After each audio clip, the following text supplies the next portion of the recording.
Hello दोस्तों, स्वागत है आप सभी का। चलिए तो आज की क्लास में हम तुलसीदास जी के कुछ महत्वपूर्ण छोटी बड़ी रचनाओं को देखने वाले हैं जो हर एग्ज़ाम के लिए बहुत ही इंपॉर्टेंट होने वाली है। तो चलिए हम शुरू करते हैं तुलसीदास जी के कुछ छोटे बड़े ग्रंथों को। जान लेते हैं तुलसीदास जी का कुछ महत्वपूर्ण परिचय। तुलसीदास जी के बारे में सभी लोग जानते हैं कि तुलसीदास जी बहुत ही महान, उनका व्यक्तित्व बहुत ही महान रहा है। तुलसीदास जी का जन्म 1532 ईस्वी में और इनका निधन 1623 ईस्वी में हुआ है।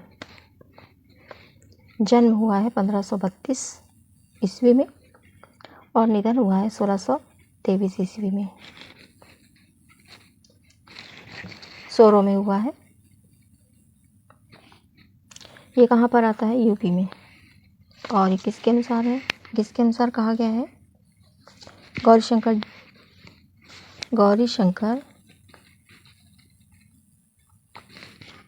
द्विवेदी जी ने सर्वप्रथम माना है। याद रखिएगा। चलिए, जन्म 1532 ईस्वी और निधन 1623 ईस्वी। माता पिता का नाम देख लेते हैं। तो इनकी माता का नाम हुलसीबाई था, और इनके पिता का नाम आत्माराम दुबे इनके पिता का नाम था।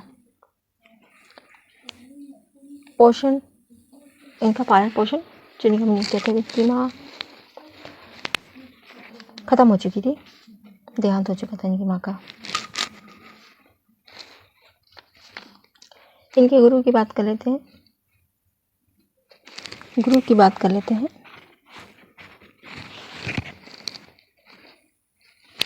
गुरु इनके दो थे। तुलसीदास जी के दो गुरु माने गए हैं। गुरु नरहरि दास और शेष सनातन।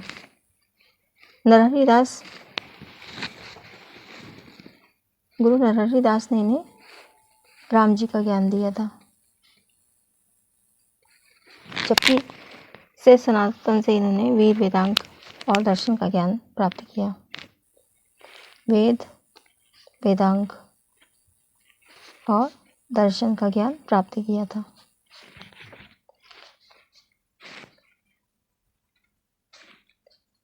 पढ़ते हैं इनके रचनाओं की तरफ। इनकी कुछ प्रमुख रचनाएं हैं। रामचंद्र शुक्ल जी के द्वारा इनकी 12 रचनाओं को प्रामाणिक माना गया है। रामचंद्र शुक्ल जी के द्वारा इनकी कुल 12 रचनाओं को प्रामाणिक माना है, जिसमें 7 छोटी है और 5 बड़ी है। ये नोट करते जाइएगा आप लोग, सब बहुत इंपॉर्टेंट क्वेश्चन है। इनकी रचनाओं में मिश्र बंधु जी ने 25 रचनाएं मानी है। इनकी मिश्र बंधु ने 25, ग्रियर्सन जी ने 21 रचनाओं को प्रामाणिक माना है। मिश्र बंधु ने 25, रामचंद्र शुक्ल ने 12। तो चलिए अब शुरू करते हैं। इनकी रचनाओं की तरफ बढ़ते हैं, मुख्य रचनाओं की तरफ।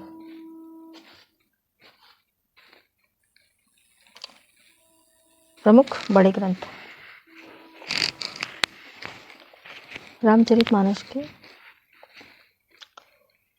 तुलसीदास जी के कुछ 5 प्रमुख बड़े ग्रंथ। रामचरितमानस के बारे में देख लेते हैं।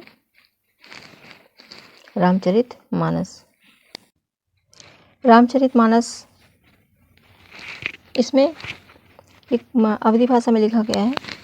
रामचरितमानस ये अवधी भाषा में लिखा गया है और इसमें मर्यादा पुरुषोत्तम श्री राम जी के जीवन का संपूर्ण चित्रण है। किस भाषा में लिखा गया है? अवधी भाषा में लिखा गया है। और लिखा कब क्या है? ये 1574 ईस्वी में। रामचरितमानस। विनय पत्रिका की बात करते हैं। विनय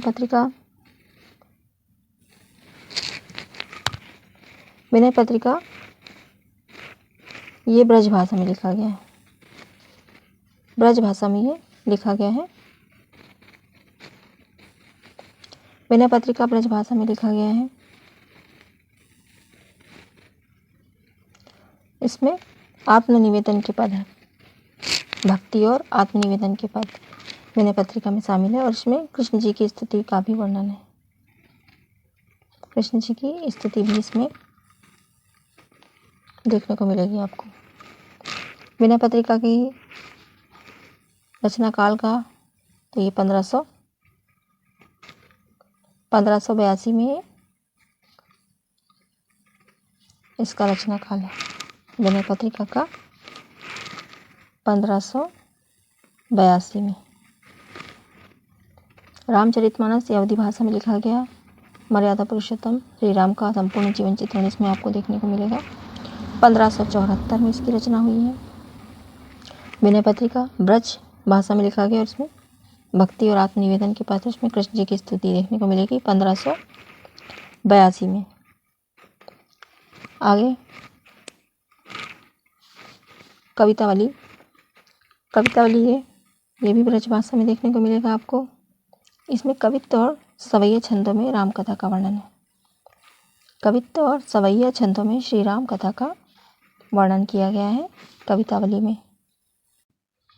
1612 ईस्वी में इसका रचना काल, 1612 ईस्वी में। इनका चौथा बड़ा ग्रंथ है गीतावली। गीतावली भी ब्रज भाषा में लिखा गया है। ये पदों के रूप में राम कथा है। इसमें गाय की शैली है। गीतावली 1571 ईस्वी ब्रज भाषा में देखने को मिलेगी आपको। ये दोहावली की बात करें तो दोहावली का काल है 1584। दोहावली 1583 ईस्वी 1583 ईस्वी में है। ब्रज भाषा में लिखा गया है दोहावली।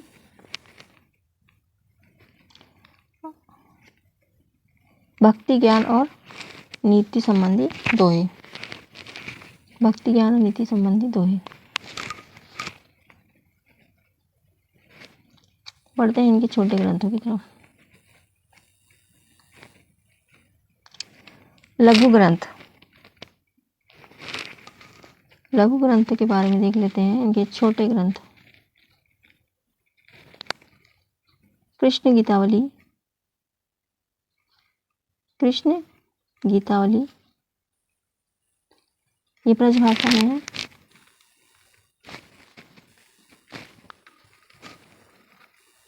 कृष्ण गीतावली और इसमें श्री कृष्ण की बाल लीला और भ्रमर गीत का वर्णन किया गया है। श्री कृष्ण की बाल लीला और भ्रमर गीत का वर्णन है। 1571 में इसकी रचना हुई थी कृष्ण गीतावली की। 1571 ईस्वी।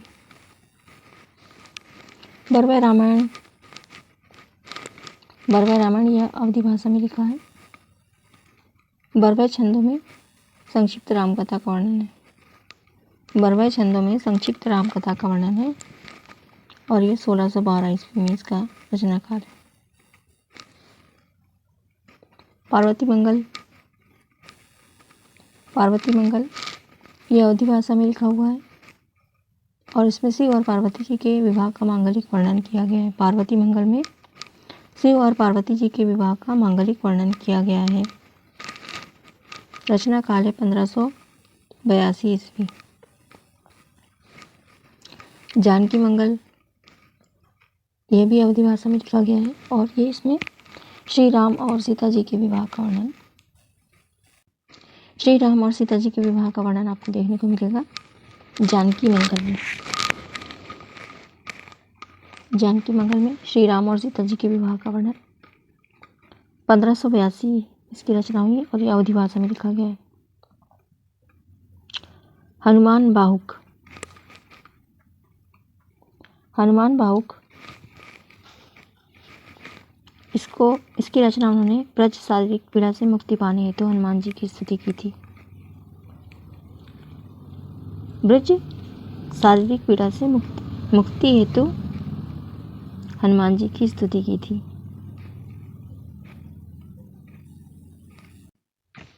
वैराग्य संदीपनी। वैराग्य संदीपनी ये ब्रज भाषा में लिखा गया है। इसमें संत स्वभाव और वैराग्य का निरूपण है। 1612 ईस्वी में इसकी रचना की गई और ये ब्रज भाषा में लिखा गया है। रामाज्ञा प्रश्नावली की बात करें, 12वीं रचना रामाज्ञा प्रश्नावली की बात करें, अवधी भाषा में लिखा गया है और ये ज्योतिष पर आधारित रामकथा है। ज्योतिष पर आधारित रामकथा है। सगुन विचार हेतु।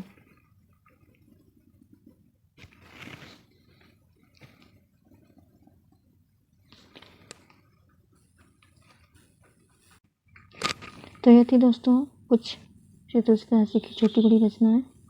इनके बारे में हम देख चुके हैं। इसको विस्तृत रूप से तुलसीदास जी के बारे में एक क्लास में और डिस्कस करेंगे। इसमें सिर्फ रचनाओं के बारे में दिया गया है। तो मिलते हैं अगली क्लास में। अगर क्लास आपको पसंद आई हो तो क्लास को लाइक शेयर और सब्सक्राइब ज़रूर कीजिए। तब तक के लिए धन्यवाद। नमस्कार।